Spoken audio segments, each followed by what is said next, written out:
Well, welcome to day 2 of my Marlow adventure odyssey. I just moored there overnight. It's fine, free mooring. Speaking to the people on the narrowboat behind me, they said it's very rarely free there in terms of being able to get in, so that's good. Engine's very smoky this afternoon, don't know what's brought that on.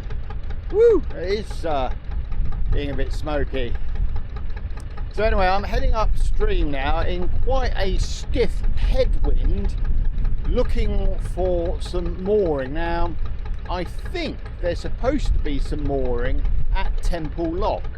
Now, the problem with the mooring back there is you can only moor there for 24 hours and then you can't come back for a 12-hour period. The mooring a bit further down, closer to the bridge, is really expensive. And I'll say more about that in another part of the video. But up at the lock here, I'm unsure if it's free or even if you're allowed to moor there. According to the government website you can, but it doesn't look particularly inviting, but we'll see. So anyway, just a short cruise this evening up to Temple Lock.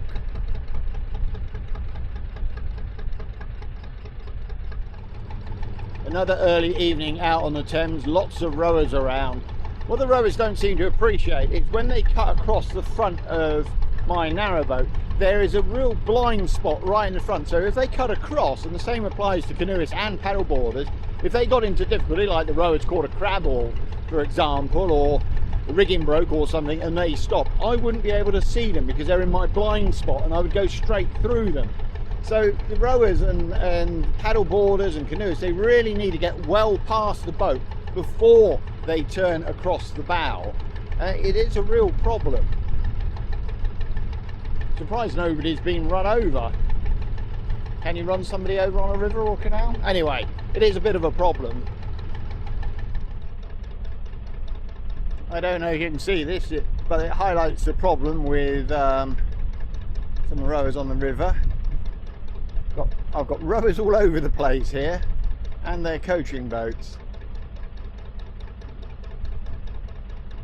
Ah, they've got out of the way, that's good. Right, let's push. Oh, no, the coaching boat's now reversing towards me. Boats all over the place.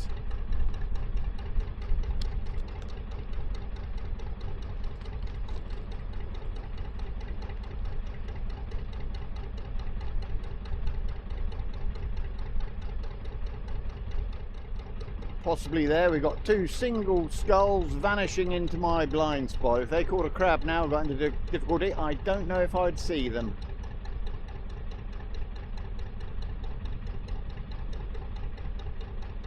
Oh, coming out of my blind spot now, for me at least at the back. Now, I'm going upstream on the River Thames from Marlow. I've got the weir up here on the left. Temple Lock is straight in front of me. And according to the government website, there is environmental agency moorings, visitor moorings, just downstream of the lock.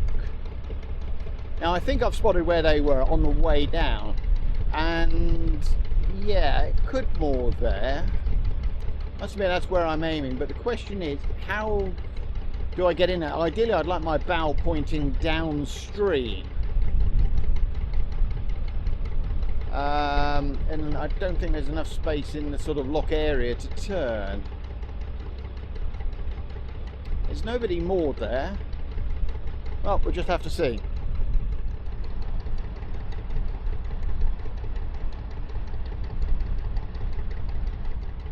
They've opened the lock gates for me. I guess there's a locky on still. Yes, there is.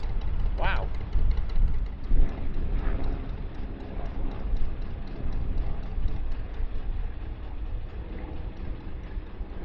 Oh.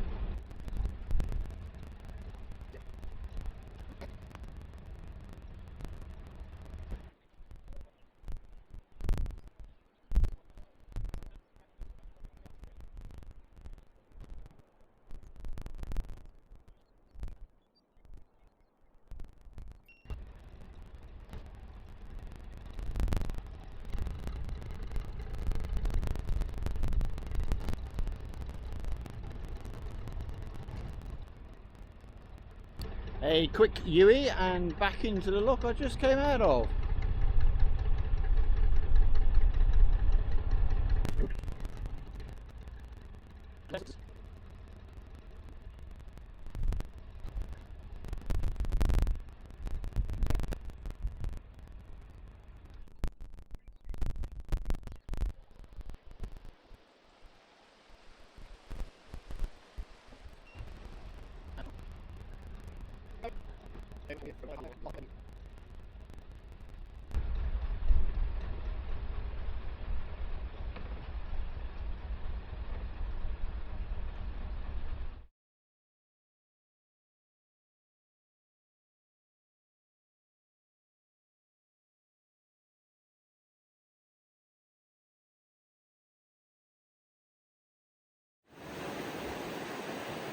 Well, this is the Temple Lock mooring. This is an Environment Agency mooring, so it's free.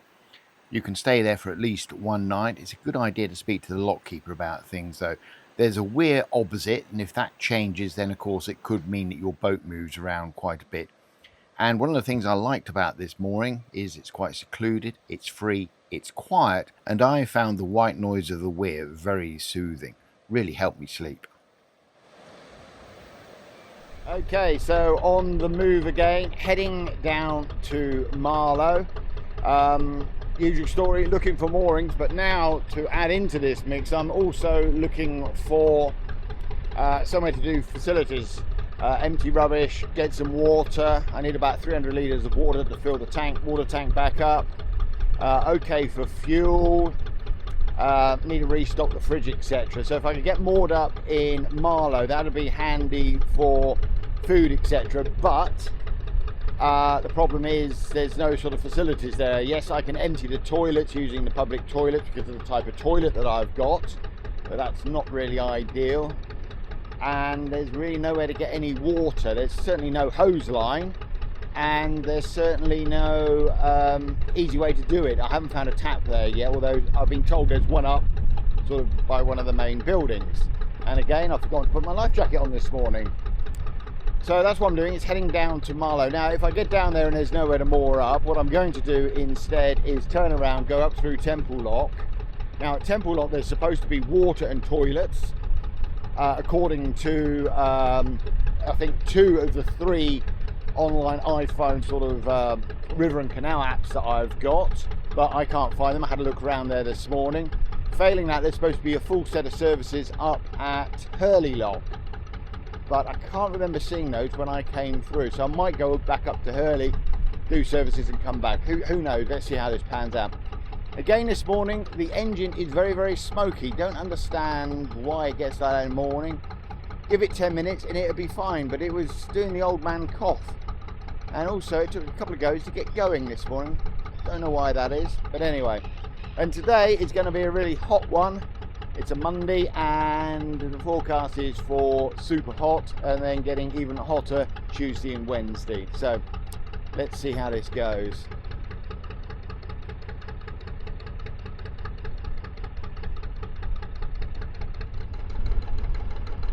Well, that looks hopeful, and famous last words. Just over there on my left, there are 2 boats moored and there's a big gap between them, and I reckon I can get in there, and that is some mooring close to the centre of Marlow, which is good news for food shopping and other things, but not so great for water. But that'd be a good mooring to have for the next 24 hours, so I'm going to try and get in there.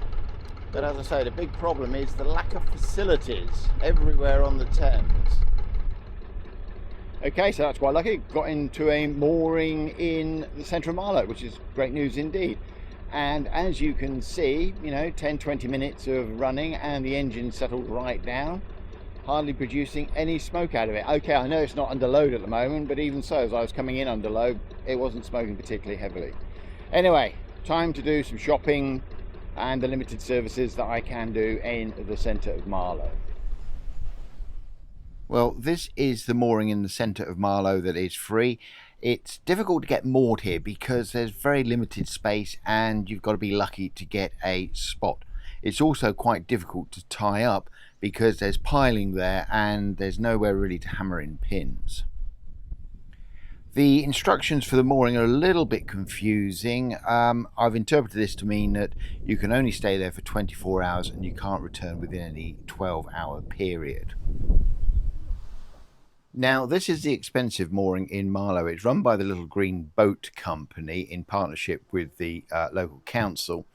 Daytime mooring is charged at £1.25 per bay per hour, with the first hour being free. And I reckon my narrowboat would take at least 3-4 bays along there. Overnight mooring from 5 p.m. through to 10 a.m. is £20, no matter how many bays are used. Marlow has a very nice town centre with a lot of coffee shops and restaurants, and there are a couple of supermarkets, a sort of convenience store, small one-stop shop supermarket, and a Sainsbury's at the top of the high street. Very pleasant town indeed. On the Saturday I found a very nice little food market in the town down nearby the church. The market sold all kinds of food. It sold breads, cheese, I think there was honey there, cakes, cookies, etc. And I bought myself a very, very nice lunch from the market, which I enjoyed back on the boat later in the day.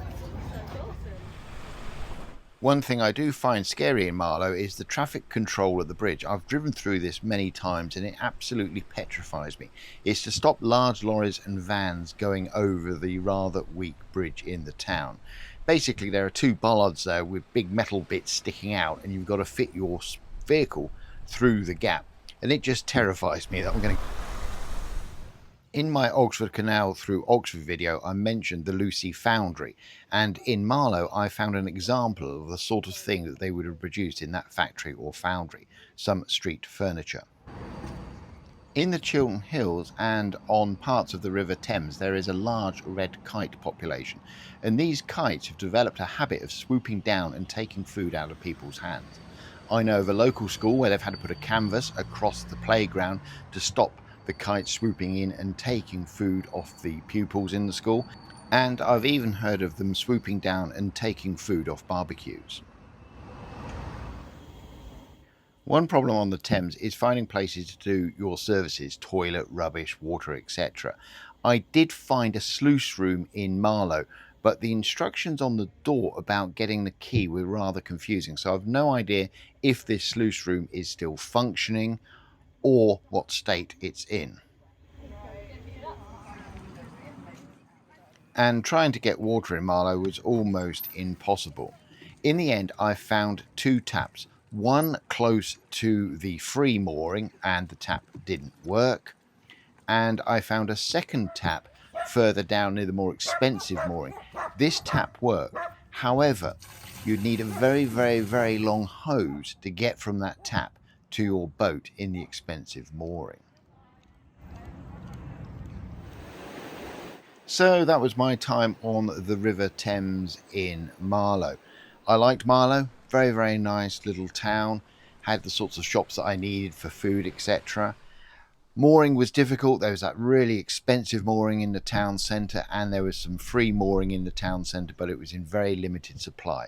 All the Environment Agency mooring down past Marlow Lock is now closed and semi-derelict. However, the Environment Agency mooring up near Temple Lock is still available. Just speak to the lock keeper. Now, if you found this video interesting, entertaining or informative, don't forget to give it a big like and a big thumbs up, or click that hype button. And if you haven't done so already, please consider subscribing to the channel, as it all helps.